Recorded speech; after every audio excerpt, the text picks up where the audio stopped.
first. This week marks the first ever ARC, or Alliance for Responsible Citizenship conference in Australia.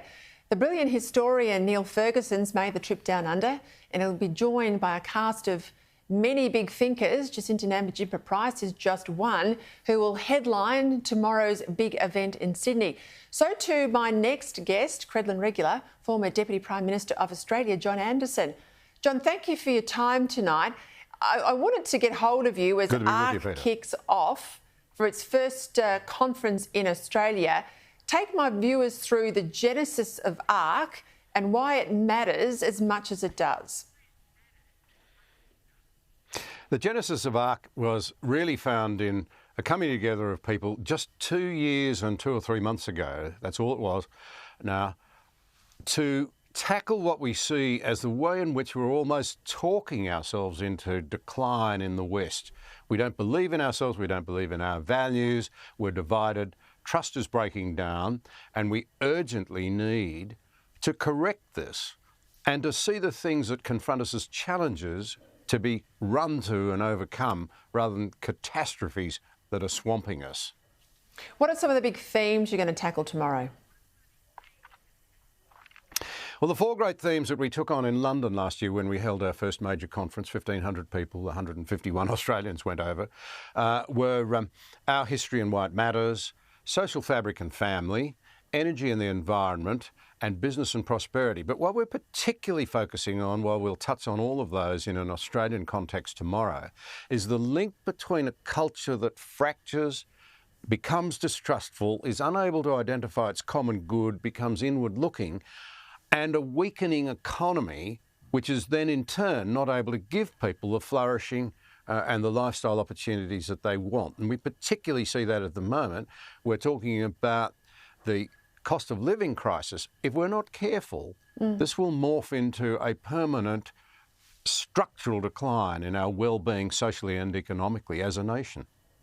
You and I often talk about the left's long march through the institutions, and I think the centre-right, conservative side has always felt things would just naturally right themselves.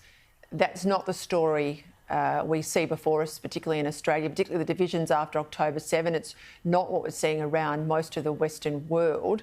So is this the start of the fight back, do you think? I sincerely hope so. I mean, a lot of people with a lot of goodwill are very enthusiastic. We've got a full house tomorrow, 700 people here in Australia, people who want to make a difference, who haven't bowed the knee, who haven't given up. And I think it's really important that we engage in the battle of ideas. Every one of us lives in an environment that's been created by ideas, big, small, bad, good, but too many bad ideas. Many of them started out innocently as little ideas and have grown into big bad ideas, now dominate us. We know it. We know from the research that people don't feel we're headed in the right direction. We need to bravely unpack better thinking and point the way to better policy, create a broader debate, and frankly give our political leaders, many of whom want to say things but in this age are so constrained. You put your head above the parapet, you get shot at. We need to broaden the debate. We need to create some space for honesty in politics. If I'm critical of the conservative side of politics, it would have to be, I think, that sometimes we don't sell hope enough. We leave hope to the left, and of course they're selling, snake oil. They're not selling hope. They're selling socialism.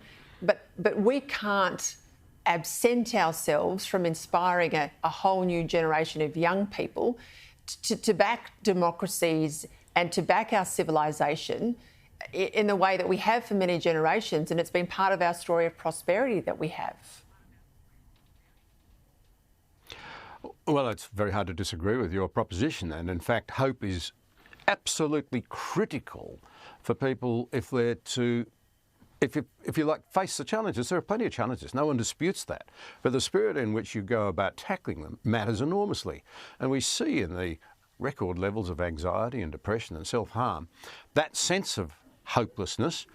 And I think you're right, we've not been good at the whole question of encouraging people to stand on the shoulders of the giants who gave us the freedom and the prosperity we have. We want to great discredit to us, I think, denigrate what they've done and somehow or other focus only on those people in our culture who perhaps have made mistakes or done the wrong thing. We cannot be bound by the past, but we need to learn the positive lessons as well as the negative. They didn't give up. The greatest generation didn't give up. They saw us through depressions, they saw us through world wars, cold wars. They didn't give up. We don't want our children condemning us for having given up and handed on a complete mess to them. That would be a real tragedy. Beautifully said, John Anderson. That's one hell of a call to arms for all of us. Thank you for joining me tonight. I'll catch up with you a bit later on.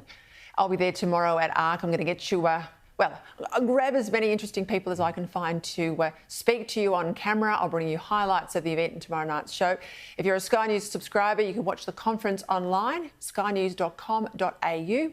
If you're a Foxtel subscriber, you can watch it here on our Sky News election channel, channel 603. Tune in here tomorrow night at 6 for all the highlights.